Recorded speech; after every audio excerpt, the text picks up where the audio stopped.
Hi, everyone. My name is Morgan. I'm the Executive Director of Sports for the Fort Worth YMCA. We are doing these meetings a little differently now, where I'm pre-recording them and sending them out so that way anyone can watch them at any time. You don't have to log on at a certain time. So I will get right to it. If you have coached with us before, welcome back. If you are new, we're so happy to have you. We experienced a huge growth in our baseball program than we anticipated coming back from COVID.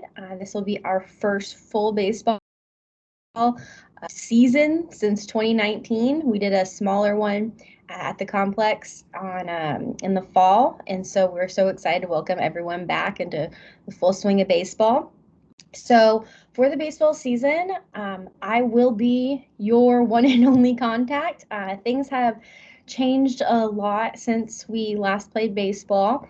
When we reopened our YMCA during last summer, we did move to a centralized model for all of our programs. And so everyone is, we split it up as best we can. But right now we are in a transition phase where we are hiring a new senior director of sports to come in and run the sports department with me. And so as that person comes in, they won't be starting until after baseball starts. So I'm going to handle all the communication and all the day-to-day operations for baseball this season. So my email is right here.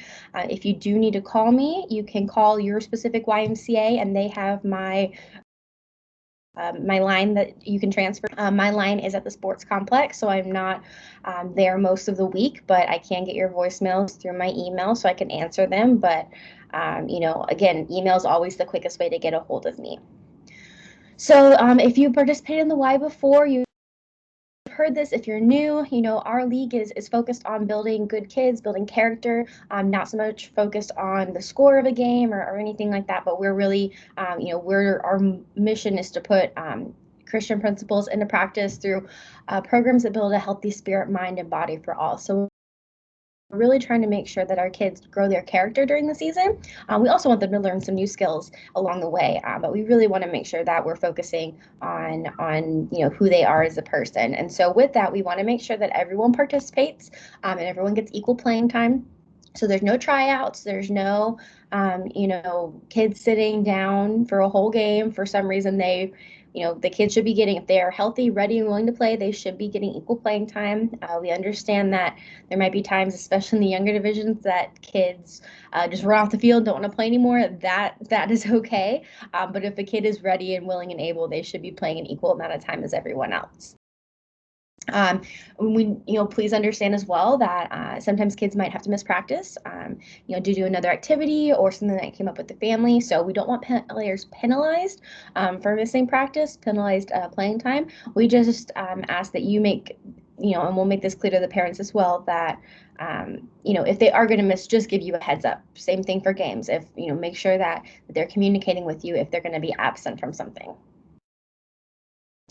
And then our annual campaign is something that we're going to talk a lot about. It really ramps up in the fall, but we don't offer baseball in the fall. And so we want to make sure that our spring ball folks get to hear about our wonderful annual campaign. And this is the event that we do every year that raises money to fund our scholarships. So that's it's helping families still participate at the Y and not have to pay the full rate. So it's really great. We consistently raise over $1 million every year to fund these scholarships. And so for sports especially, it's super important for us to meet those goals so that way we can make sure that kids are able to play sports no matter what their financial situation is. So we will talk about it more, but if you are interested in getting more information or involved or know how you can help out on the sports side, please let me know.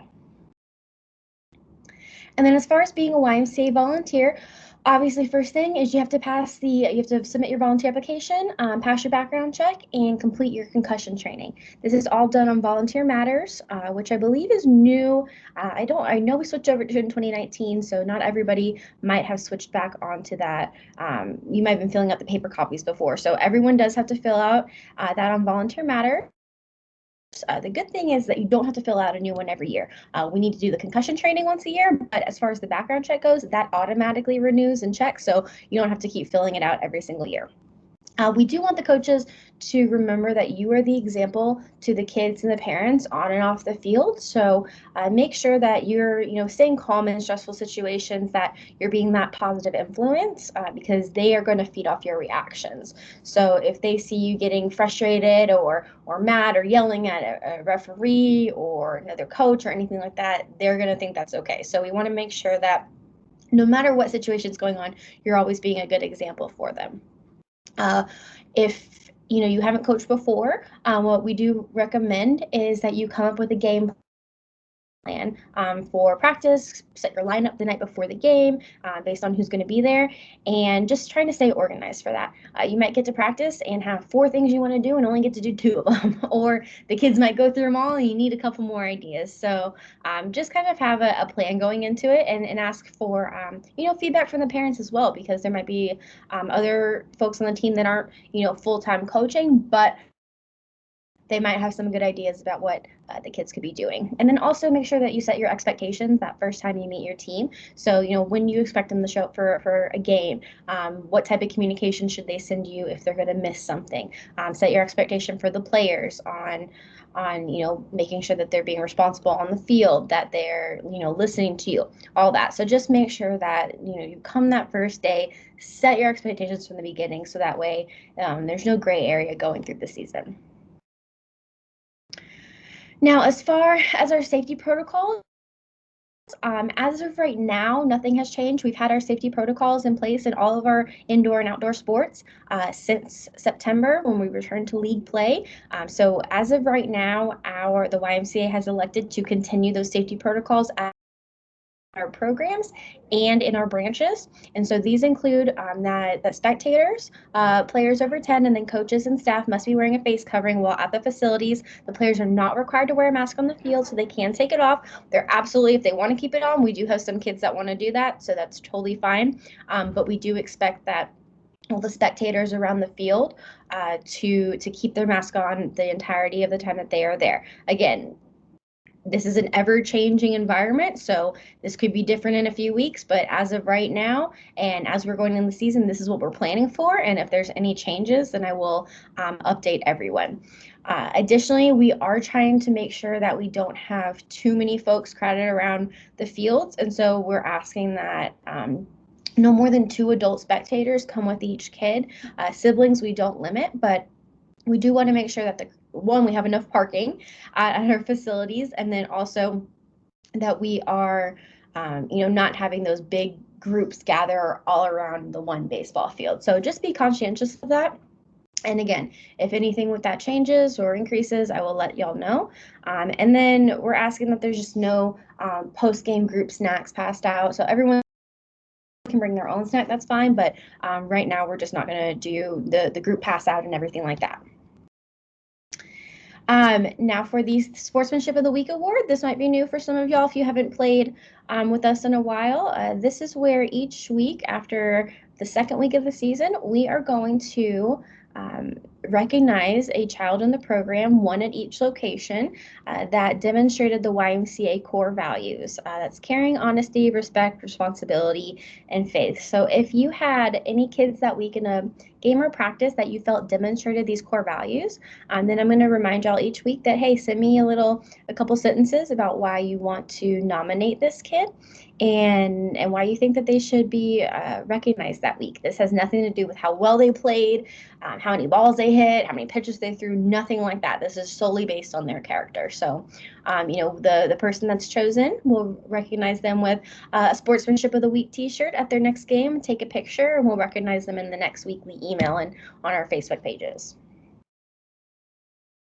All right, as far as practices go, those are scheduled by you guys. So you can pick the day, time, location that you want to practice, and then practices can begin on May 3rd. So there'll be one practice before we start games on the 8th of May.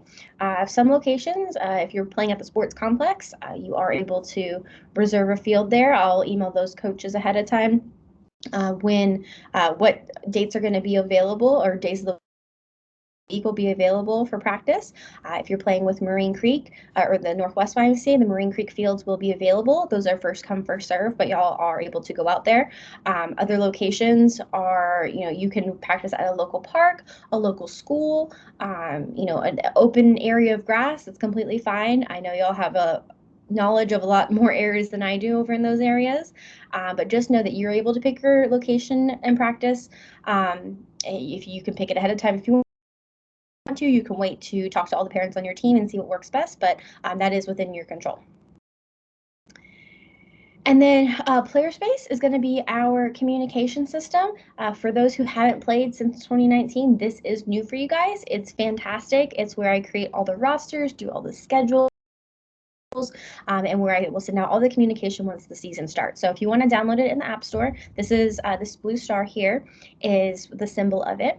And what you can do as a coach is you can contact your team. You each get your own little team page where you can post messages on there. You can message the team directly. You can see your schedules, everything like that. And so that's where once we get going, the parents are going to get a notification that they can log on to their account and see which team they're on and see their schedule when those are posted. And so we will start sending out messages in that next week. And then the game schedules will be posted by the end of the day on April 30th. So that's when they'll be posted. You'll get a notification when they're live and you can view them. And as far as rules go, I'm getting those uploaded. They should be on our website next week. And I've also emailed them to mostly everybody, I believe. But all of our rules and our return to play guidelines are found on our sports page, and the link is right here on this slide. For each team, the team limit is 12 players. That's to make sure that everyone gets equal playing time, but also know that you have some subs if anybody's out of town one weekend. Any coaches that are on the bench or in the field need to obviously have their volunteer application complete and clear, and then also be wearing your coach's shirt. We don't have a designated color anymore, so for each year. So if you have shirts from previous years, you can wear any color coach's shirt as long as you have that YMCA shirt on. And then if you do need a shirt, we have plenty of them that will be available for pickup when you get your jerseys. If there are any playing of any illegal or ineligible players, that will result in suspension. So this is anybody who is not on your roster who might be in a different age group, or somebody who's not registered in the program at all that's playing. That's a big liability for us, and so that does not need to be happening.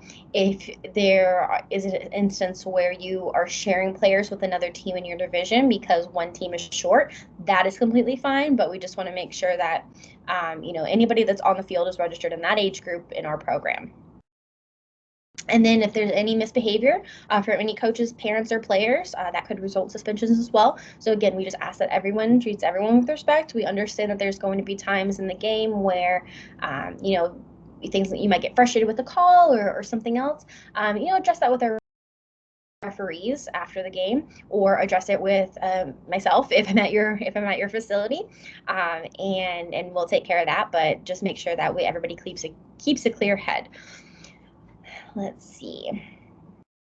And then as far as uniforms go, I will be ordering a jersey and a hat for all the teams. We'll have the Major League hats again, so you guys will each get one of those. And then I will notify the coaches when jerseys arrive for pickup. I promise I will tell you when they're in. When they arrive, they usually come in pretty close to the season because we have to order them a few weeks out, and then they get shipped to us. And then I have to go through and sort them, attach the rosters to them, make any notes if there's an order on another jersey coming in another order. So I promise I will send you a notification when they arrive, and that's usually, it's going to be pretty close to when the season begins. And then each jersey bag will have a roster on it that will include the size that each child ordered. So it's very important to make sure that the child gets the size that was ordered. Because if a different size is given to that kid, or a kid is given a jersey that they registered late and they shouldn't have their jersey yet, that is what messes up our jersey ordering and how kids end up kids who registered super early end up without a jersey for the first game. So it's very important to please keep that. If there's an issue with the size and I have an extra that I can swap out, I'm more than happy to do that. But again, the parents picked a size when they registered, and so that's what I'm ordering. And so that's the size that needs to be given to that player. And then what happens next? Coaches who have a cleared background check on file will be given access to rosters on PlayerSpace. So I will start doing that this weekend. And then parents should be contacted no later than April 23rd. You can send out a message on PlayerSpace, but I also recommend, especially if you have a lot of new kids on your team, that you reach out via phone or via a call or a text message to the parents, so that way they know who you are, and then introduce yourself. And then if there's anyone that you're having trouble contacting through email or phone, just let me know and I'll see if we have any other contact information or anything like that. And then as far as the season goes, again, we start May 8th. This is a 6-week season, so we'll play 6 weeks. We'll end on June 19th, I believe it is. We will not play Memorial Day weekend, so you can take that weekend off. If for any reason we have rainouts, again, those are usually played during the week, is when we try and reschedule them. And then there is no tournament in any of our divisions. It's just 6 regular season games.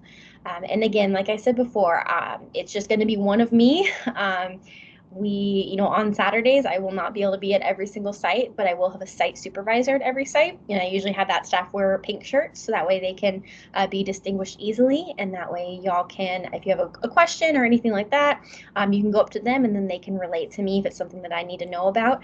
But they're kind of my eyes and ears at the sites when I can't be there. So again, if you have any other questions, feel free to send me an email, give me a call, and I'll be available here to you guys. But again, remember, there is just one of me.